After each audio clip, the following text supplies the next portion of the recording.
emails to messenger apps, digital communication is part of every organization in some way or another.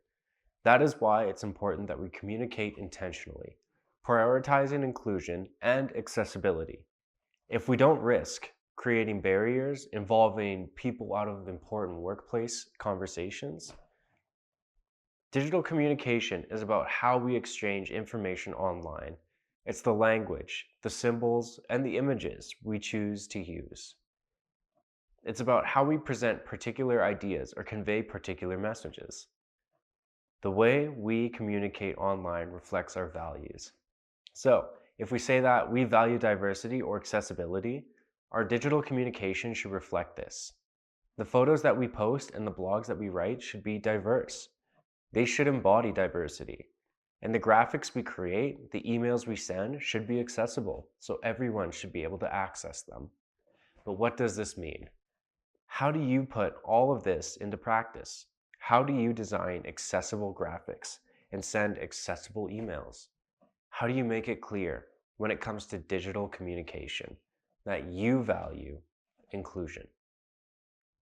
Let's start with written communication. Language has power, and we need to use it thoughtfully. This means using inclusive language, so use gender-inclusive terminology and consider putting your pronouns in your email signature.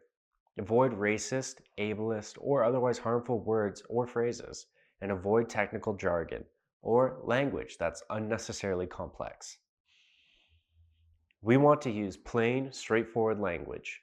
We also want to avoid idioms and culturally specific references, so don't assume everyone reading your blog is going to be familiar with phrases or expressions that are specific to Canada. And do your best to use words or terminology that's up to date. For example, using the word Indigenous instead of the word Indian, unless you yourself are Indigenous, or using newcomer instead of immigrant, because of the way that word immigrant has been weaponized, so used as a weapon against racialized Canadians. Now, let's talk about visual communication. If you're interested in learning more about inclusive language, though, refer to Lesson 1. It's all about inclusive language and how to use it in the workplace. Representation is key when it comes to visual communication. When you share an image online, ask yourself, does this reflect the diversity of the world we live in? Does it include a variety of body types, racial identities, disabilities, and gender expressions? We need to be intentional with these images we're using. And we definitely need to avoid images that reinforce ableist, fatphobic, or otherwise harmful stereotypes. We also want to get into the habit of describing the images we're using, either with alt text, if we're sharing the image on social media, or out loud, if we're giving a presentation. When it comes to sharing videos, be sure to add captioning, if possible, sign language interpretation. That way, the deaf and hard of hearing community will have access to your content. Video conferencing platforms like Zoom and Microsoft Teams generally have built-in captioning features that you can use for meetings and events too. Consider adding audio descriptions too. This will make your content accessible to people who are blind or visually impaired. Another thing to consider, which has to do with written and visual content, both images and videos, is color contrast. Color contrast is about making text more visible by increasing the contrast between the background and the words.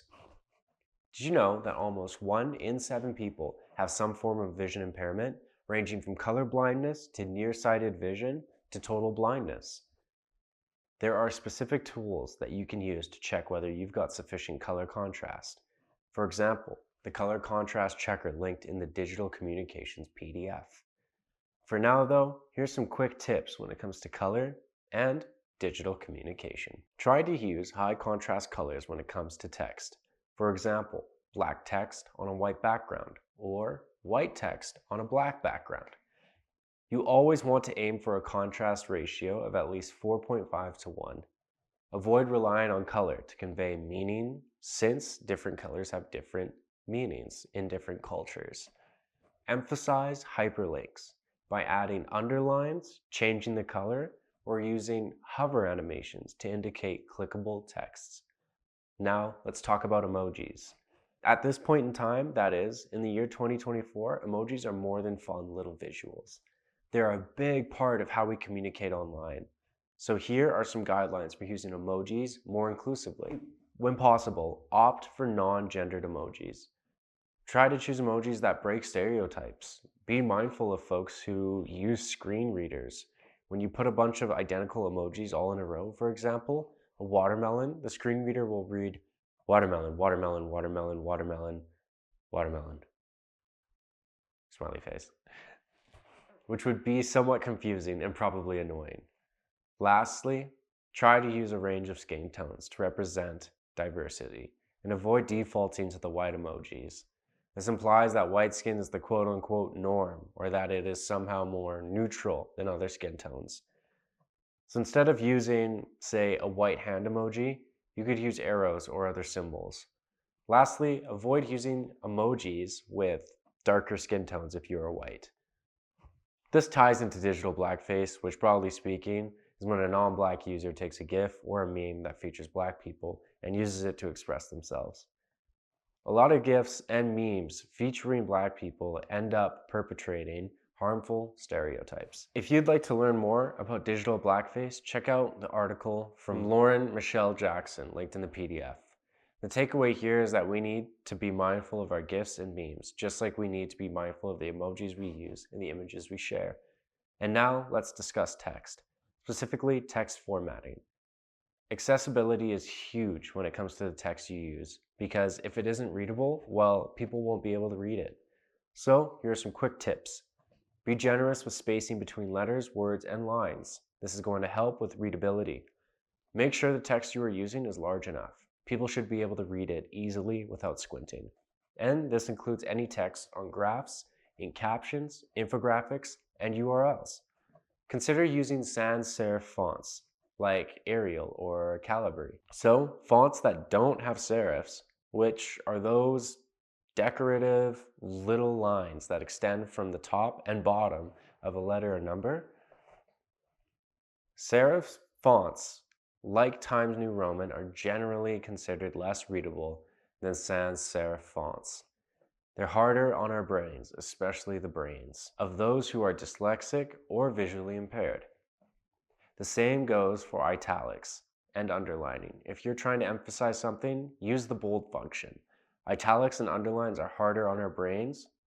This also goes for text that is all capitalized. It's a little bit harder on our brains. Be sure to use mixed case in your hashtags if you go all lowercase or all uppercase. Screen readers won't be able to read it. They will read it like one long big word. Lastly, keep your web links short and easy to read. Tools like Bitly or tinyurl can help with this. Following these guidelines will help make sure your content is inclusive and accessible to everyone in your workplace and beyond. Remember, accessible digital communication is more than just a checklist.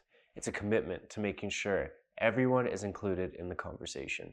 This video is meant to be a starting point. It's meant to get you thinking. It's not meant to be used in place of an in-depth exploration of inclusive methods or communication. In other words, it's not meant to be the only resource that you use. Our hope is that you will use this video as one of many resources in your EDI learning journey. Thanks for watching.